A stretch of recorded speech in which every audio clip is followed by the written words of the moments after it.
What's going on, everyone? Welcome back. Today, we're going to be talking what is the best draft spot to have in your upcoming 2022 fantasy football draft. So definitely make sure to tune in. If you enjoy, hit that like button, subscribe, give us a follow on Twitter at AllDayPigskin to continue interacting with us there. Let us hear in the comment section. Do you agree, disagree? What's your favorite draft spot? Where have you had the most success and why? Along with any other questions you guys might have, I'll do my best to answer them all. And lastly, make sure to check out the 2022 ADP Fantasy Football Draft Guide. It has everything you can want at a great value, rankings, tiers, projections, along with general fantasy advice.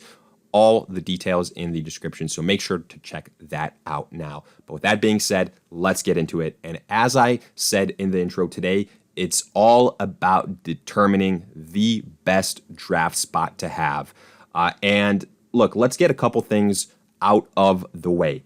Now, this is probably going to be more relevant for leagues that actually allow you to select your draft spot, but I will say this is becoming more and more common, being in situations where you can select where you want to pick or potentially even trade draft spots.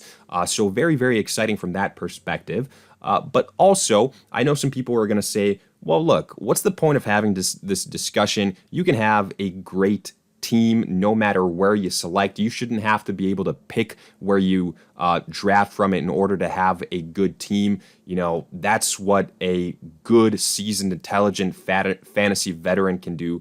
And while I don't disagree with that, I mean, we've done hundreds of mock drafts where we pick from all over the place. And in my opinion, we've been able to put together some pretty good teams in whatever the scenario might be.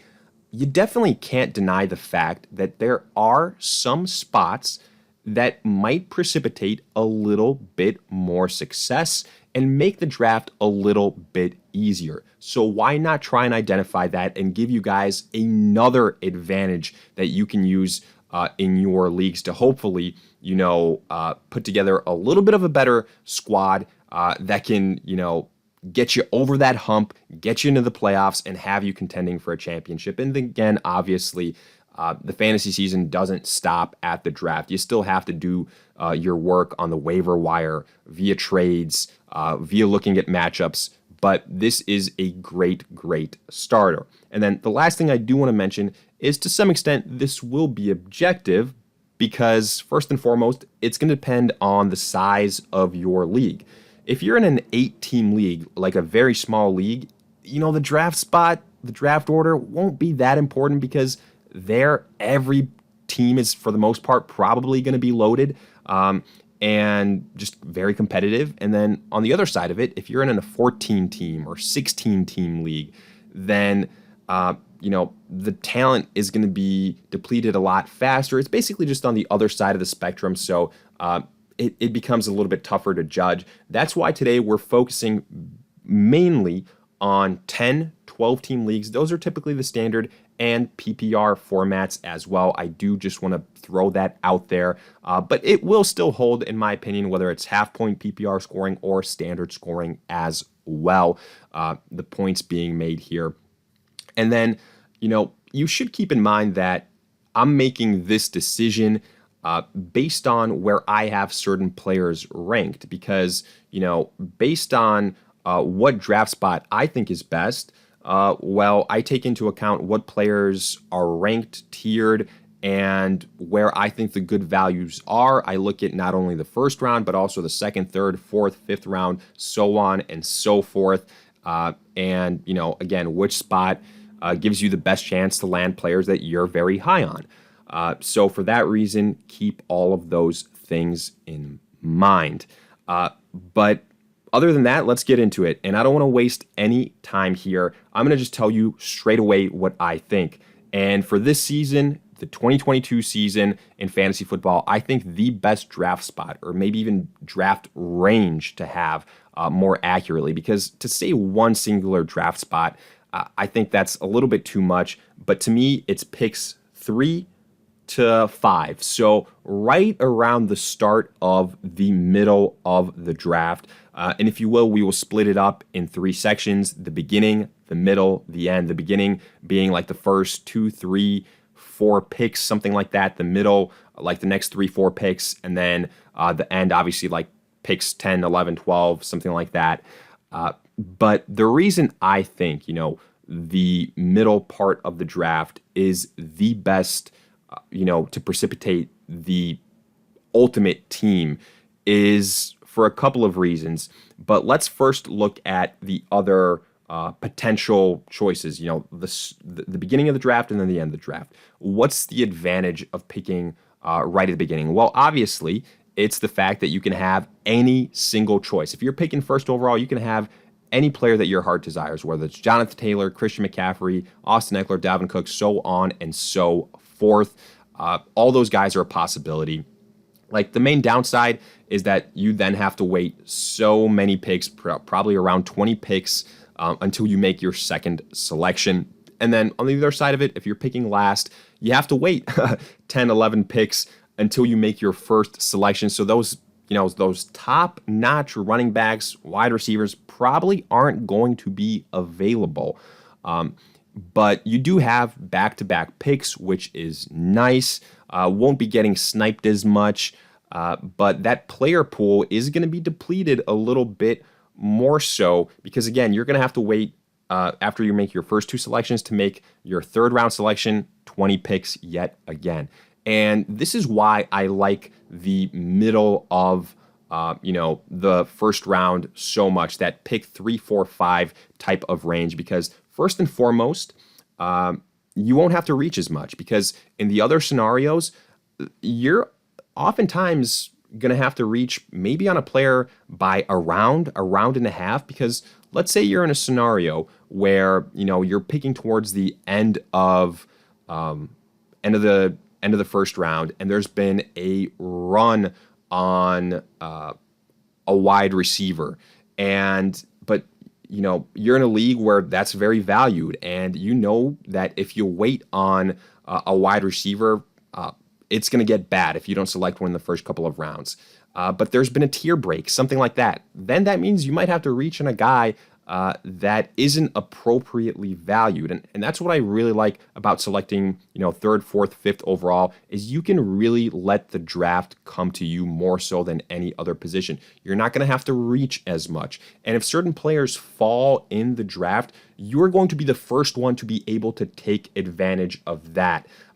You're not going to have that issue where the player pool is depleted very quickly, like if you're picking first or last overall. Sure, you're going to have to deal with situations where certain players snipe you, things like that, certain league mates, but that's why it's important to have backup choices and not panic if that happens. The other aspect of it is, I think it really, whether it's a 10-team league or a 12-team league, allows you the most flexibility. And what I mean by that is, if you're somebody that likes to go wide receiver early in the first round, I think this year specifically, if you're picking like fourth, fifth overall, that's the perfect spot to do so. Because let's say right now, kind of looking at the draft board, the first two picks are going to be Jonathan Taylor, Christian McCaffrey, presumably. And then the next couple of picks, probably Austin Eckler is going to be in the top 5. You might see a Cooper Kupp, maybe a Justin Jefferson, but those are the first 5 picks, let's say. You're going to have your choice out of one of those guys, and probably out of one of the top 2 wide receivers. And then the beauty of it, since you've landed a stud wide receiver, for example, if you want to go that route, in the second round, in the third round, you're going to be able to land some difference-making running backs. In this year, more so than any, honestly, guys like an Ezekiel Elliott being available in the third round, that's an absolute steal. In the middle of the second round, you'll probably have your choice of a Saquon Barkley, of an Aaron Jones, of a DeAndre Swift, of a Joe Mixon, Alvin Kamara. So a lot of tremendous RB1 type of talent in the middle of the second round. That's why, it allows you that flexibility. And if you decided to go with a top-notch running back in the first round, and then another great running back in the second round, you also have a great choice in the third round of still some top-notch wide receivers, guys like a Mike Evans, for example, guys like a Keenan Allen. So there's a lot of things to like about that position. It really allows you to do so many different things. And again, Another way I like to think about it is I look at, what players I think are going to do much better than their ADP. So if Jonathan Taylor and Christian McCaffrey are the top ranked running backs, they're going to be the first 2 picks off the board. If you're picking somewhere, fourth, fifth overall, let's say Austin Eckler isn't there, but look, you still have your chance at a Dalvin Cook, who I think very nice high upside. And then other guys like an Aaron Jones or an Alvin Kamara. I know I said you can get them in the second round, but I think similar to an Austin Eckler last year, they're very, very underpriced. And they have similar type of upside to a Christian McCaffrey, to an Austin Eckler this season. And that is why I love that range. It allows you to take advantage of those, kind of mispriced players. You don't have to wait as long. And you can really, really let the draft fall to you. And all those things, when you look at it as a whole, I think it builds the best overall team. And then in general, once you look at the later rounds as well, you're going to be able to land some pretty high-end mid-level wide receivers in the middle rounds. You're not going to have to hope and pray that they fall to you, certain things like that. You're going to be able to see basically the trends before they start and before they end, and that is very, very valuable. Honestly, to me here, in the first 3 rounds, let's say, because, the draft really kind of starts after the first round, then you build out the core of your roster.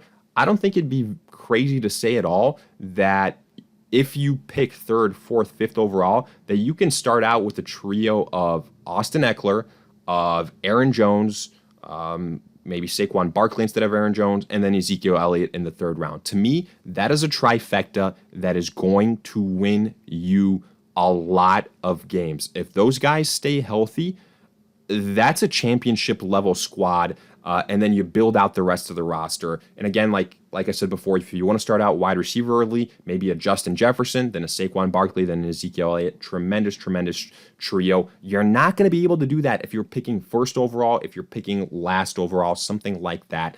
That's why picking in the middle in that 3 to 5 range this season, in my opinion, is best. But hey, let me know your thoughts on the matter. Do you agree?